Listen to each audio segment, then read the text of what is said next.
Hello everyone, Lowko here, and welcome to another best of 3 series of top-level StarCraft 2. What I've got for you today is a Protoss versus Zerg between two of Europe's finest, and if I'm being honest with you, two of my personal favorites. Spotting right here, in the top left-hand corner in game number 1, playing with the blue Zerg drones, we have Reynor. His opponent in the opposite corner with the red Protoss pieces, we have none other than MaxPax. I mean, I've only known colors from maybe, I don't know, when do kids usually learn the difference between colors? I have no idea. It's been a little less than 30 years probably since I've known colors, so you can't really expect me to know exactly what color is what, okay? Maybe in another 30 years of casting StarCraft games at some point, I'll be able to get the colors right, first time around. You know, somebody made the comment in the comment section that this wouldn't be an issue if I just simply didn't say the colors. If I just simply didn't do the math while casting games. None of those problems that seem to crop up quite regularly would be problems if I just didn't do it. And I considered it, and then I realized, nah, I kind of like mentioning what color they are. Because I know, interestingly enough, at least I find myself doing this a lot whenever I watch other people cast StarCraft 2. Now, this may be a surprise to some of you, because there are indeed other people that cast StarCraft 2, although I recommend you just watch my channel. Totally not biased. Anyways, I find myself, usually whenever I listen to StarCraft 2 casts, I find myself, well, like I said, listening. I don't actually watch intently very frequently. It kind of reminds me of the way that my grandpa used to secretly listen to football matches on Sundays. This is a story that I've heard many times as a kid, and apparently what my grandpa used to do, because he wasn't allowed to watch television or something. Something church related. I'm not exactly sure what the rules were, but anyways, apparently the TV wasn't supposed to be on Sundays. So what he would do is he would secretly listen to the match while it was going on the radio. Yeah, he would apparently have headphones on and just lay on the couch and smoke cigarettes while listening to the football match that was being played live. That's basically how I watch StarCraft 2, okay? I find myself listening to it more so than anything else, so you know, for visualization's sake, it might be nice, because I can imagine a lot of you are also listening to this more so than necessarily watching. Although, yeah, it's hard to say, really. I'm actually curious. How do you usually, quote-unquote, watch these videos? Let me know down below in the comment section. Do you usually listen to them like 80% of the time? Do you actually, like, full screen the video? Do you put it on the, I don't know, the living room television, and do you watch it on the big screen? Like, do you rent the cinema for every single video? Like, what do you do? Let me know down below. Do you watch on your phone, maybe, while, I don't know, on a train? Public transport? Very curious. Anyways, all of that being said, we've got ourselves a Protoss versus Zerg of the highest caliber. It is going to be a Stargate opener right here for Mr. MaxPax, and he's going to start up his harassment. Now, the first couple minutes of a Protoss versus Zerg, usually quite predictable. It can be a bit of a skill check. I would say this matchup, there we go, gets very complex, specifically when the oracles are accompanied with those adepts.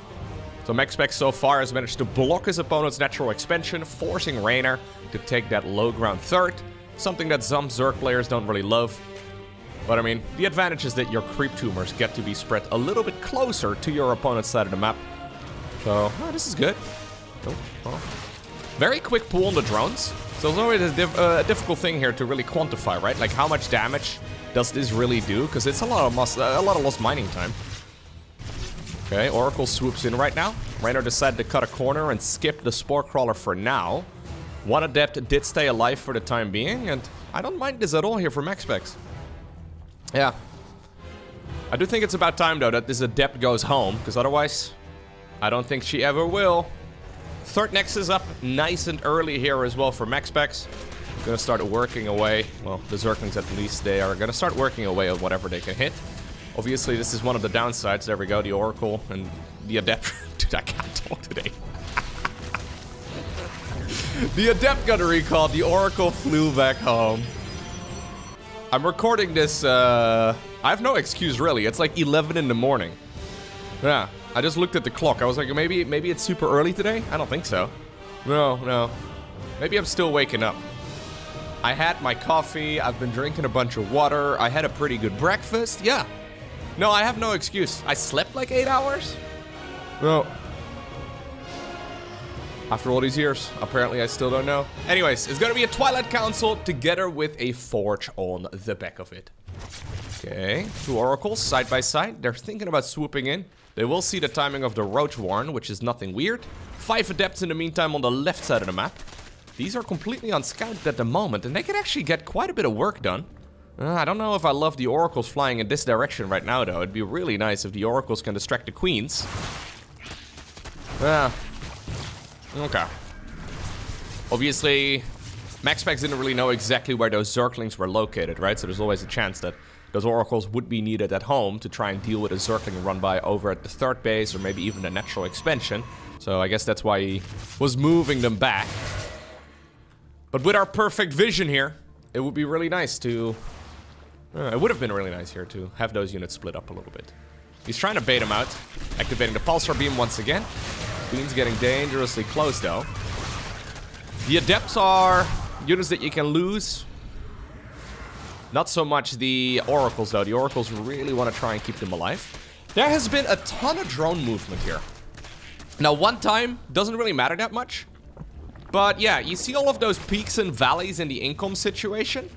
Even though Reynor has had a solid worker count throughout this game so far, he just was forced to move those drones around a lot. And that's a bit of a difficult thing to really quantify, but it certainly is not a bad situation right here for MaxPax, whose economy really hasn't been slowed down here at all. It's gotta be Blink, his beloved upgrade, together with the +1 ground weapons on the back of this, 2nd Forge, bunch of gateways. Alrighty, MaxPax has established himself very nicely here in this game so far. Alrighty, so apparently this is gonna be the choice of tech right here for Reynor. He's decided to go straight into a Spire together with +1 melee. So the man is ready to go for what will probably be a Mutalisk Zergling base unit composition. 5th hatchery, nice and early as well. Gas already taken at the 4th base, just a single gas geyser for now. But this could very well be mass Muta, because that's the only reason why you would go for such a quick extra gas geyser and very quick 5th base as well. Then again, though, this move out here is properly timed by MaxPax. This is before Reynor really hits a power spike. Blink is done. Yep. Brilliant stuff here, honestly, by MaxPax. I really like this move out. He does a lot of these skill checks, right? Like, pushes that don't really deal damage in your average game of StarCraft. So he does get the Observer, Reynor that is. But when your opponent starts cutting corners, like what Reynor has done over here, now he's forcing out a bunch of roaches. Forcing out a bunch of roaches means that there's going to be less Mutalisks. Seeing this amount of links also is going to set off alarm bells, I think, inside of MaxPax's head. But obviously he already has Blink done regardless. So yeah, 7 Mutas are coming. Now, Mutas usually are not meant to really... Very nice and early 4th base, by the way. Mutas are not normally meant to really... it's a changeling, I was gonna say. Dude, that looked so funky. Hold up, let me back up for just a moment. Yeah, that is a changeling caught in a stasis trap. I thought for a second it was a zealot because that progress bar that changelings always have apparently does not duplicate, right? So it's gonna have a progress bar, and then the progress bar runs out, and it's gonna have another progress bar. Yeah, thought for a second it was a stasis zealot. How did that happen? Alright, there it goes down. I think MaxPax may have been wondering the same thing. Anyways, usually you don't really use those Mutas for fighting, right? You just use them for harassment instead. So I think Reynor is going to force them to go the long way around and try to sneak them towards the opponent's natural expansion. MaxPax very busy in the middle of the map, trying to get some work done here. But is he going to be prepared? He's already thinking about going for a next Nexus. A Nexus.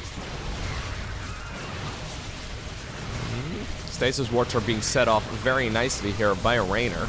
Lovely work. Now the Mutas, though, do show up. Looks like there is, yeah, some static defense built right here by MaxPax. So he is prepared for this. Even though he didn't see the Spire, he knew that something was a little off. Just seeing the mass amount of Zerglings is sometimes all it really takes. Killing this one is nice, yep. The Nexus wasn't built yet, but... Or the Nexus, rather, wasn't built yet, but still nice to get any sort of delay done. MaxPax, though, is going to continue the harassment here. He's built just enough Stalkers here to push back those Mutalisks, which allows him to continue fighting over here at the front. Lovely stuff. Yeah, I'm really turning into a MaxPax fanboy.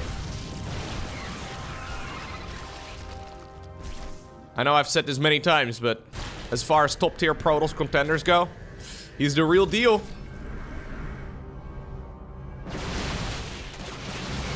If only, huh? If only. Do I say it? If only he decides to play offline tournaments. Maybe one day. Anyways. Stalkers managed to slither away there, but ultimately, what sort of unit composition are we going for? Because it's just gateway-based units for now. Now, gateway-based units aren't bad. Stalkers over here, a little too adventurous, they get recalled. Muta's trying their very best to deal whatever damage they can. For now, MaxPax is just going mass gateway unit. Yeah, he has decided to skip gases at the 3rd, the 4th, as well as now the 5th. So he's only really on a very minimal amount of gas. What that means is that he can warp in tons of units, but they're all low tier units. Prism is gonna fall. I don't know if I love that. This kind of reminds me a little bit of that style that the Taiwanese Protoss players used to play a little while ago. Not very popular anymore these days, but yeah, MaxPax may just be bringing it back. Look at that Adept. Beautiful, man. She stepped aside to let the newly, freshly warped in units pass by. Yeah, so that's really what it is. It's quick double upgrades, although he forgot one of them for now. I think he'll start that up as soon as he's got the gas for it.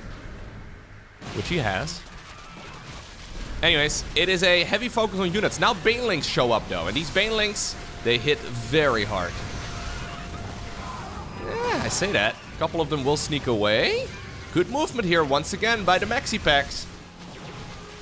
Lovely stuff, really. I don't even know if this is a viable unit composition in 2024. But look at MaxPax here. Just mass Stalker Zealot, really. Those Oracles up in the air have been very handy too. I think Reynor has been reading his opponent like a book, though. He's been around for a while. He's faced against the Hasses of the world. Finally, he does manage to slip a bunch of those units through the cracks. So it is critical that you stay on top of your upgrades, though. Yeah. When you don't go for the double upgrades all of the time, you kind of fall behind. There we go. MaxPax finally starts it back up. The idea behind this sort of style is that usually you mass expand, you make a ton of units, and then, well, you try to overwhelm your opponent. Basically, you try to Zerg the Zerg, right? That's basically the idea. That's basically the goal here. MaxPax has taken a bit more of a slower approach to the expansion rate. I mean, obviously, his 4th was very quick, but he hasn't got a 6 base yet, which, you know, I know is ironic because he's going up against a 4-base Zerg at this point, but generally speaking, when we used to see this style a little more frequently, it was like mass expand all over the map. Really trying to outpace the Zerg as quickly as possible. This is still going quite well though for MaxPax. Look at that bank. Yeah, there we go. He manages to warp in 7 additional Stalkers.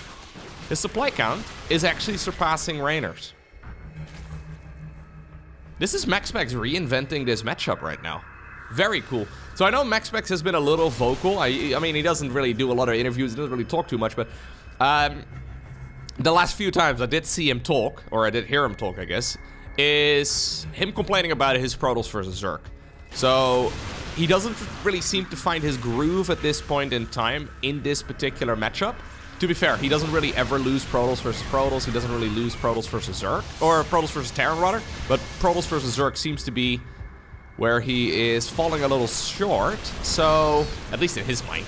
Like, his win rate is still ridiculous. He just loses against guys like Reynor and maybe like a Dark and maybe a Serral from time to time, which is, you know, nothing embarrassing at all. So maybe he's just trying to reinvent himself a little bit is what I'm saying. And I gotta say, I love this. This is so cool. He's actually out-Zerging the Zerg. There's the 6th base coming up. 5th hatchery now building on the left side of the map. Huh. He's actually outpacing... Look at Reynor here, 750 APM on average. Obviously, it's a little deceiving because of repeat rates and all that, but it seems to me that MaxPax is outpacing Reynor in this game, and there it is. GG is called. MaxPax wins a game number 1 with a brilliant strategy. So, he just made Zealots and Stalkers after making 3 Oracles and a bunch of Adepts, right? There was no transition towards anything else. All you have to do is just not make mistakes. Interesting. So I actually thought when I first saw that coming up on the production tab that it wasn't really going to work out that well. Generally speaking, it seems that a quick +1 melee and a very mobile Zerg army is the counter to that style. Because usually Zerg, I mean, obviously, even though that Protoss army is very mobile, Zerg is a lot quicker, right? Zerg is capable of... What is the timing on that hatch? Oh, was it 15 hatch? Okay, it must have been a 15 hatch, yeah. Thought for a second he built it at like 14. That would be weird. But you have that style that usually outruns the Protoss over time. And I guess, maybe I've gotten used to watching some of the... I mean, I don't want to be disrespectful, but some of the lower tier professional Protoss players play that style. And at some point they have a bunch of Zerglings slipping in, they have a couple of Banelings that connect in a mineral line. I mean, that happened in the previous game too, but a little late. Yeah, MaxPax didn't really make a lot of errors in the first, like 10 minutes or so of that game. Very cool. Very cool. I think the Mutas were a pretty poor choice though in that previous match, right? So that also really shows you the weakness of the Mutalisk. Like imagine if that was Reynor playing something like Lurkers, right? Imagine if he did literally anything but what he did. He would have been in a much better spot if he just would have gone massive Roachling, double upgrades Roachling, for example. He could have gone, I don't know, even an Ultralisk Rush would do quite well against both Stalkers as well as Zealots. There's a bunch of different options. It's just that Mutas, I don't think they ever really paid for themselves. Yeah, and that is the main downside of them. It's a big investment for the Zerg. You kind of make the decision blind, because you don't really know exactly at that point in the game what Protoss is going for. So, yeah, you decide to throw the curveball, and sometimes, well, it flies in the wrong direction. Even still, though, players like Reynor can usually justify it pretty easily by, well, transitioning and playing better from that position, right? Like from that particular spot. So even if the Mutas don't do a lot of damage, usually they can still squeeze a game out of it. But MaxPax really didn't make any errors from there, which is lovely. Hope he decides to go for it again. Although maybe Reynor has a different plan this time around. It kind of feels a little bit like playing against, from the Zerg's point of view, it kind of feels like playing against Terran Bio, where you're under a lot of pressure for a very long time, until ultimately you get your max ultimate, you know, upgrades on those lurkers. Like if you get a bunch of lurkers going, and you get the ranged upgrade as well as the speedy burrow upgrade, suddenly those pushes don't seem nearly as scary, and you really can't beat mass lurker styles with just gateway units. I mean, I want to believe, but I don't think that would ever happen. So you're kind of forcing the Protoss at that point to transition towards, at the very least, a bunch of Immortals. So, if MaxPax decides to show a similar style once again, I think Reynor will probably, maybe regardless of what MaxPax shows, but I think Reynor will probably be going into Lurkers here in game number 2. I think that just makes a lot of sense. Okay. Link speed for now. Drones are gonna go back into the gas. Oracles flying on around the map, or at least the second Oracle will be coming up very soon. Nice early third Nexus right there for MaxPax. Harassment starts up. Safety Sport Crawler nice and early, still loses a drone. MaxPax did force this third base over here, rather than the one in this location. Not a huge deal, but usually not the preferred location for the Zerg. The Zerg? Zerg. I've been really getting into miniature painting lately, and I never really noticed how similar the Tyranids are, in particular, to StarCraft Brood War Zerg, as I so diligently put it. Just an observation, really. I saw a picture of like an early, I think it was a Hunter Killer or whatever that unit is called for the Tyranids. It looks basically like an Ultralisk, like a StarCraft 1 Ultralisk with 2 legs. I was like, oh, that explains a whole lot. Yeah. We're reading about, some people apparently believe that StarCraft was originally supposed to be like a Warhammer game or something along those lines. And that somehow, some way, it never really worked out that way, so they decided to transition and change a bunch of stuff. Like, really? I don't know if that's true. I have no idea. But it's an interesting thought process, that's for sure. Anyways, how did I get there? Oh yeah, I mispronounced the Zerg. Robo facility this time around for MaxPax. Could just be once more for a cheeky little warp prism together with a bunch of observers, just like in the previous game. Reynor going +1 melee. About a 5.5 minute lair. Zerglings swooping around the map, trying to get the surround, but these adepts for now, not really achieving too much. Cleaner early game here this time around for Reynor. Not really forced to, like, run his drones nearly as frequently. Yeah. Running the drones is one of those things that really does deal quite a bit of damage. Getting these adepts would be massive. I think he will. Okay. Okay.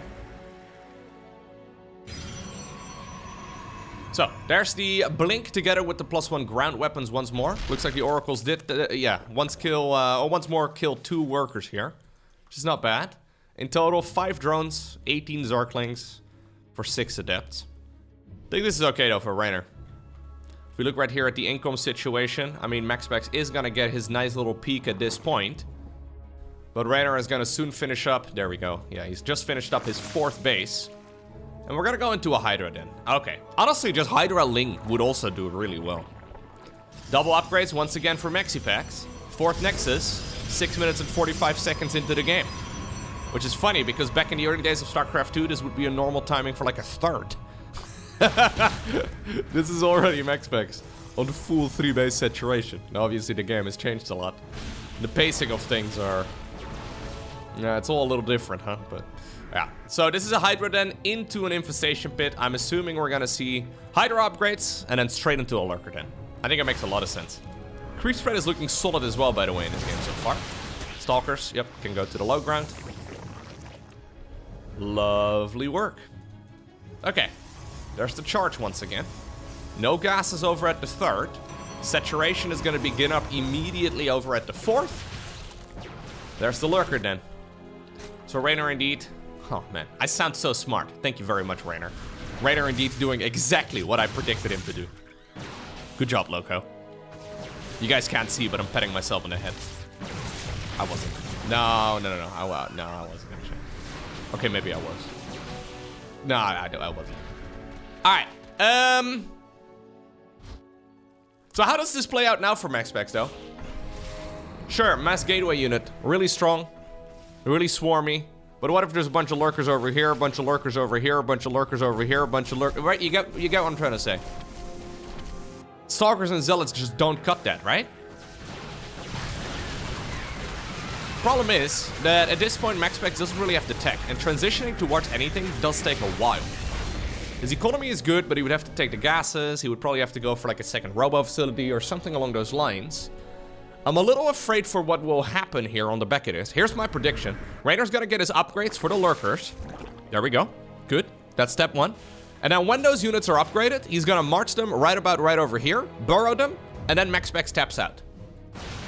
That's... I swear I haven't seen this game, but this is my prediction, okay? Because I don't know what MaxPax is ever going to be able to do against lurkers in this particular game. So Reynor is not showing them, although he has shown the Hydra. Yeah, he's doing a lot of damage though by just running around the map and trying to poke the Zerg at many different angles. It really does kind of feel like a swarmy approach. Hydras are being poked one at a time.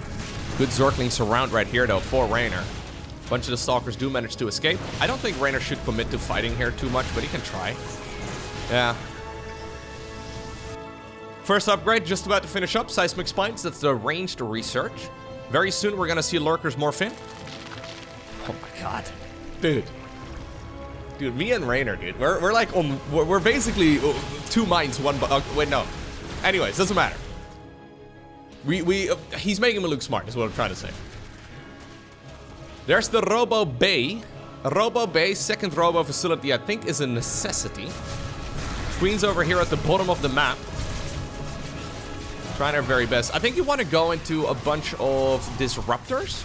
Disruptors would be really good. It's just that there's no disruptors yet. Now, that is a lot of zealots. Whew, alright. So we're at 10 gateways. Insta-warping. That rapid fire, not just a Zerg thing, by the way. That is something Protoss players also managed to inflate their APM with a little bit. Okay, where's the lurkers? Okay, the lurkers are gonna go on the right side of the map. They're not gonna go over here. Fair enough. I mean, if MaxPax has enough time... Yeah, this is still looking pretty dang good. If he has enough time, he can transition away from it. He decides to go Colossi. Interesting. Don't know if I love it. Recall? Recall? Recall? Oh god, that's dangerous. Yeah, I don't like that recall very much. A beautiful line of zealots. Kind of like the Legacy of the Void cinematic. But ultimately... Yeah, there's just no easy way to counter those lurkers with this particular opener for MaxPax. Maybe if he had the Robo Bay already done, right? Maybe if the Robo Bay was already there, second Robo facility done, maybe at that point he would have been okay. Or if he would have scouted around the map and he would have simply seen the lurker then. Alrighty, and that takes us to the map Site Delta. Final game in this best of 3 series. I kind of like the current position here for Reynor though. Because MaxPax has shown his hand. Reynor was caught off guard by it in game number 1, but in game number 2 he had the perfect answer. What do you do now here if you're MaxPax? Do you do the same strategy again and try to scout better? Do you do the same strategy again and hope you manage to actually get a kill on, for example, that base at the bottom of the map and slow down that transition from the Zerg? Your strategy requiring the opponent to make mistakes is usually not a very good one at this level of the game. Because, yeah, you can force your opponent to make mistakes, but mistakes are still things that the opponent can, generally speaking, fix. I decided, by the way, to fast forward through the first couple minutes of the game, because it's a Protoss versus Zerg between 2 macro players. I don't think there can really be a whole lot of a surprise for anybody. MaxPax, by the way, still part of Team Psystorm. Reynor, part of Basilisk. I never really talk about teams very often on this YouTube channel. It's a very popular thing to do at offline events. Representing team when we introduce the players. Yet, on my YouTube channel, I don't really focus on it all too much. I don't know. I don't think it really adds too much, to be honest, but obviously it might be nice for the organizations to get a little bit of a shout out. Psystorm rather, supporting MaxPax for many years now. I wonder though, if MaxPax would play offline events, right? I know that's a big if at this point, but he could choose whatever team he wanted to be part of. Word on the StarCraft street has it that team salaries in 2024 are nothing to scoff at. Now, they're not publicly discussed very frequently, and pro gamers don't really talk about it all too much. But from what I've gathered, yeah, it's not bad. So,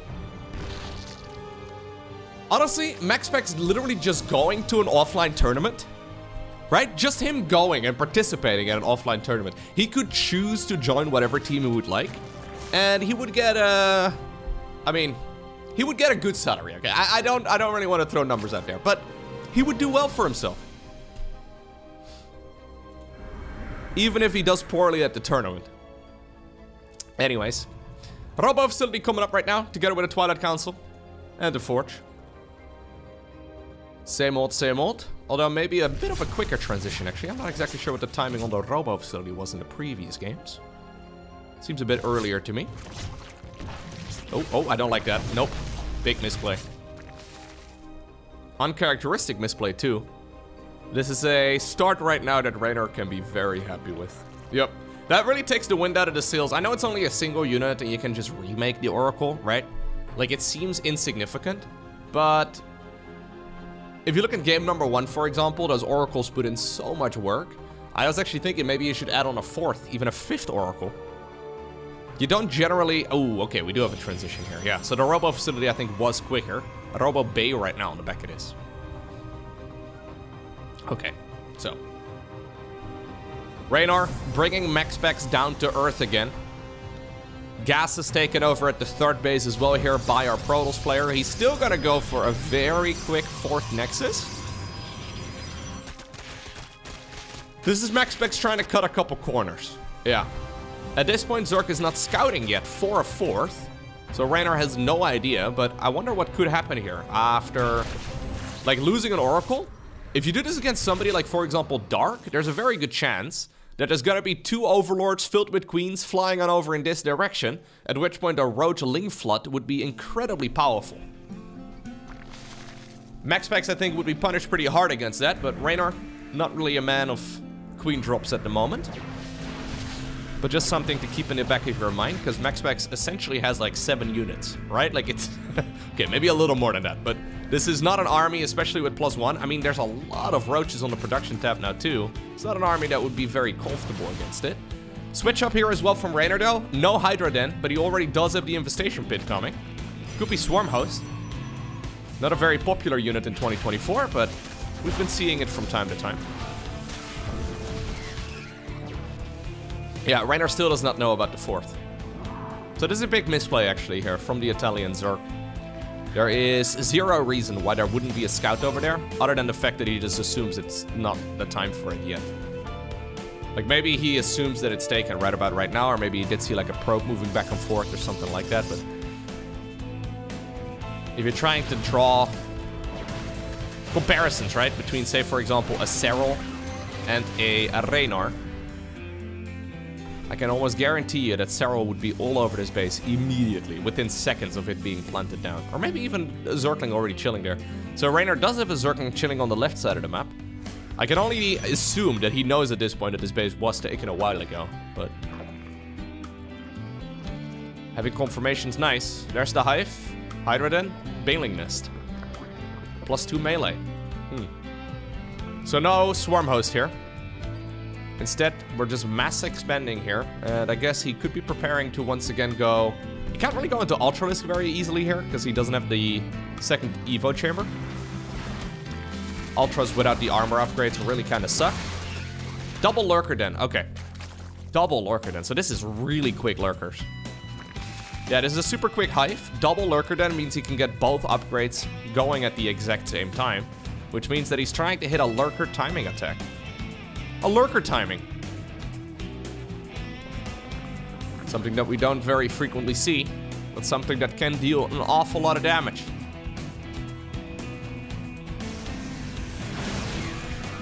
Now this is where Reynor first really sees, hey, wait a second. Wildly different strategy. I mean, obviously you already picked up on the gas timings and all that, right? But there's a much more tech-heavy style right here for MaxPax, who's now gonna be just sitting back. He's chilling. He's defending, and he is going to be the punching bag, I guess. This is clearly the style that he's been trying to avoid a little bit, though. I don't think he loves playing this against somebody of the caliber of Reynor, because this essentially means that Reynor can just do whatever he likes. And what apparently Reynor likes here is double upgrades, a whole lot of Lurkers, and then I think a timing. Now, the question is, will there be enough... Oof. It's a lot of blood. Will there be enough here for the Protoss player to defend? Spire on the back it is already. Oh, interesting. So Reynor believes that there will be enough. Yeah, so Reynor is actually transitioning. He's going +3. He's going into Adrenal Glands. He's looking at this right now from MaxPax, and he's realized, okay, apparently I can't really win with this push that I have in mind. So the double Lurker down was not really necessary. He's still going to attempt pushing here at the front. But I actually thought he was gonna try and push for the win. Okay, this base immediately gets cancelled. Fleet Beacon coming up right now with 2 additional Stargates as well, +1 air weapons. So this is MaxPax just, yeah, taking a page out of, for example, Stats' book or Showtime's book. Super slow approach. The Zealot run by, you realize, wait a second, I never got charge. So those Zealots are gonna chill there for a little while until they probably, I mean, I don't think you want to commit with them. Until they probably have charts done.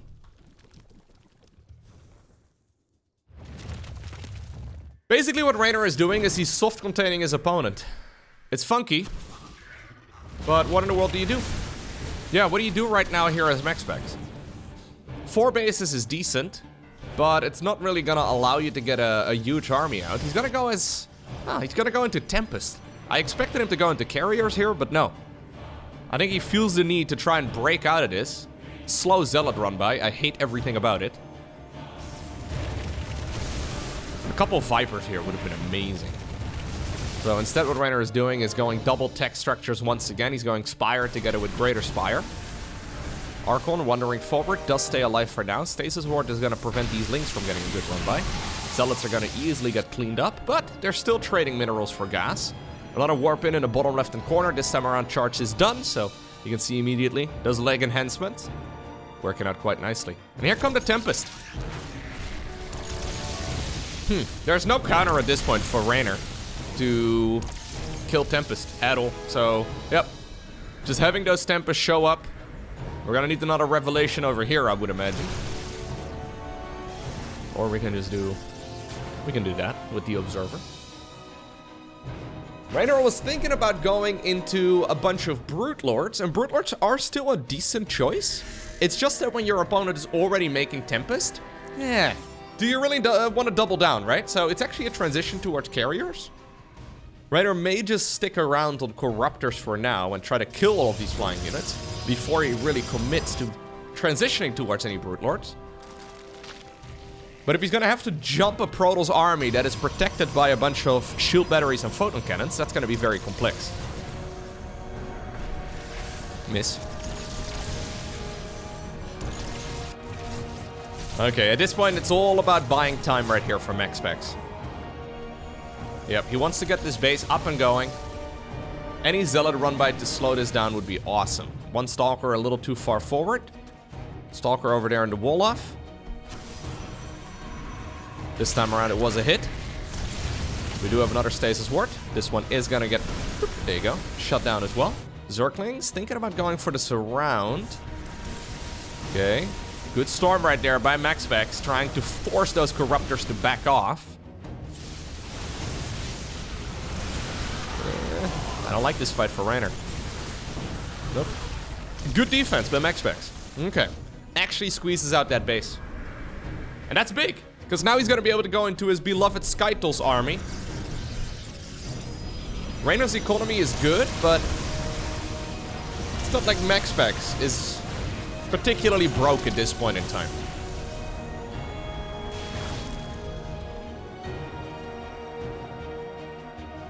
One probe, by the way, on hold position here.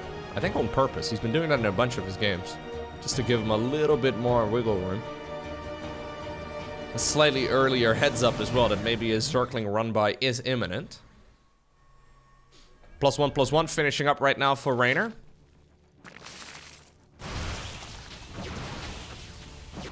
Okay. Carriers are coming out. This is going to be a long game, I think, because neither player is in a position right now where they can just straight up win the game.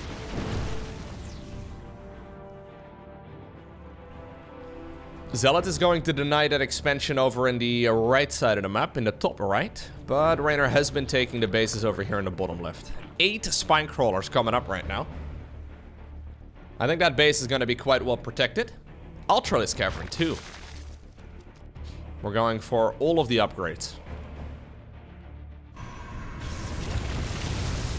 Good movement here though by MaxPax. Really lovely stuff. Yeah, whenever MaxPax rather, sorry. Whenever he talks about him not really feeling that confident against Zerg overall, I think he's really only losing against players of Reynor's caliber, of which there are literally like 3, right? Like I would say there's probably only 3. Maybe Solar, yeah, maybe 4. What I'm saying is I think he wins against basically everybody. Other than the cream of the crop. Now this is good. Really lovely work right there by Reynor. I was almost gonna call him Sero. Mothership coming up right now. This is scary Protoss ball though. Those Corruptors are gonna have to come back home. Is there enough right here for... There's only 3 Stormy dudes. I think this is risky. Yeah. With the High Templar out of the equation and they're gonna go down right now, we may have to get out of here. We may have to get out of here, but I don't know if we can. I think recall, yep, it is currently on cooldown, and that means that those Corruptors can start picking off those carriers one by one. Even Hydras are joining in.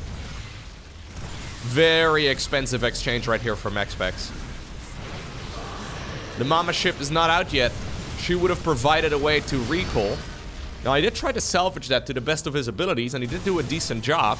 But in the meantime, the Nexus on the left side of the map also fell. Good strategic movement right there by Reynor. Late game Protoss versus Zerg is all about positioning and posturing. So Reynor jumping the gun there. Sending those Zerglings and Banelings in before the Corruptors arrived. All of that, brilliantly timed. Yeah, he knew that the recall was on cooldown. He knew it was recently used, and, well, that looked very, very strong. We are going to try and apparently sneak out a prism at the bottom of the map, but obviously there are Corruptors out. Yep. He doesn't really know if he can use them at the bottom of the map, though. Queens instead are going to be sent on over in this direction. I think sending just a single one would be kind of nice. Now the Mama ship is out. No Time Warp activated. We also do have the Cloaking Field. Okay, the Time Warp does reduce the attack speed as well as the movement speed of units inside of the bubble by 50%. So it's massive. Reynor immediately forced to back off. Basically for Zerg, it's a giant don't fight here. Oh, he did split off one Corruptor. Okay. Don't fight here, bubble. Reynor currently not maxed out. He's going to transition into Brood Lords. Ultralisks are also probably going to be coming here momentarily. Queens probably kill stealing from the Corruptor. Fair enough. Infestors are also on the production tab. So the entire pacing of this series has changed here in game number 3. Action-packed game number 1 and 2. Still action-packed here in game 3 as well, but it's a different type of action, right? The run-bys are more or less just a distraction. A long-term play to try and reduce the opponent's economy. But ultimately, this will be a game that is decided by these main armies.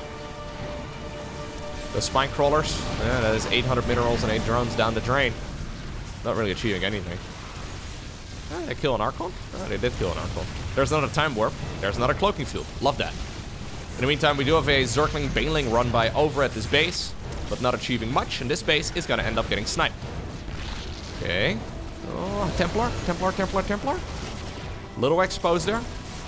Obviously a bit of an awkward and slow unit to control, even though it's so pivotal in this matchup. Dude, I love what MaxPax is doing here, though.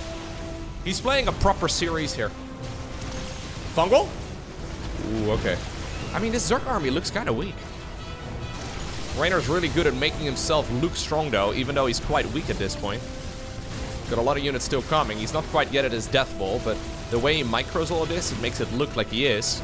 Zealot run by on the right side of the map. Couple Spine Crawlers here buying time. Zerglings joining in. Corruptors. Ooh, getting stormed. Archon gets underneath. Big, big move right there by MaxPax. These Corruptors will regenerate health out of combat. But it takes a long time. These are not Mutas. Mutas have that rapid regeneration. He really wants to get all of these units and the base. Okay. Dude, I love the Mothership. Look at this Mothership usage, right? Compare this to what we saw in that series recently. I mean, I was a little mean to the Protoss player in that match. I think that was stats, right? In game number 1. I didn't really like the High Templar movement that much, and I thought in general, it just had a lot of room for improvement. Love the way that MaxPax is doing it. Credit where credit is due. Really, really good exchange right there for the Danish Protoss. Oh, and silently, look at this. Reynor with his back against the wall. Reynor's economy, nothing to write home about. MaxPax's economy? Yeah. Not amazing, but certainly better than the Zergs. He does need another base, though. Okay, there's an abduction. That is the end of the Mothership for now. MaxPax does need another base, and that's tricky on this map. Taking the one on the left side, basically not going to happen anymore. This army's too slow. So he needs to get something done in the next couple minutes, or he needs to try and expand.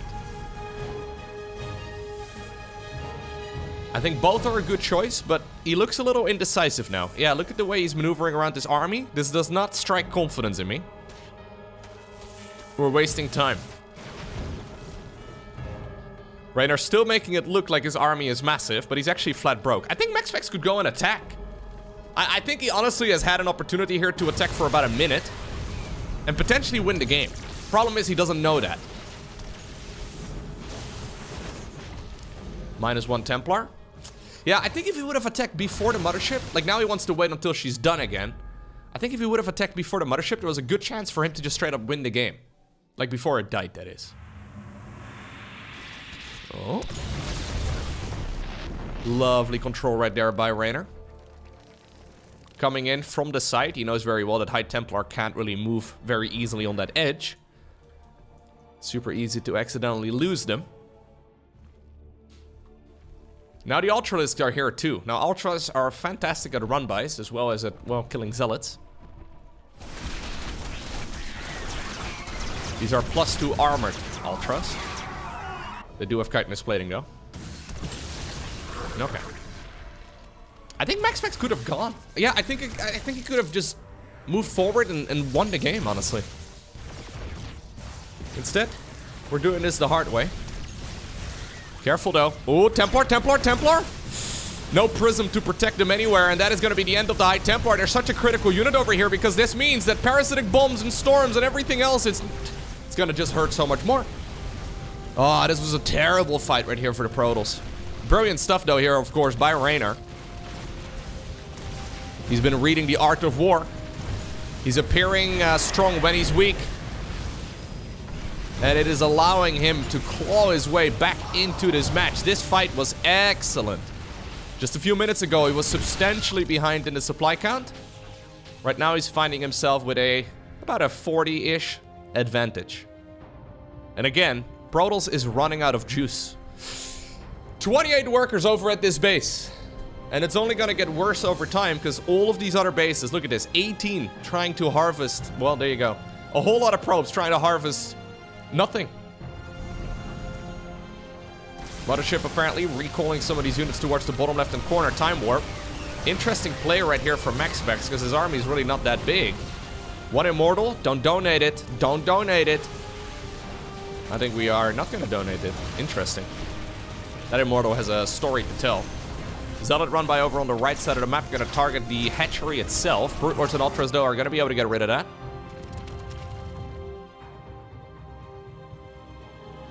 Brilliant series here, by the way, so far. Really lovely.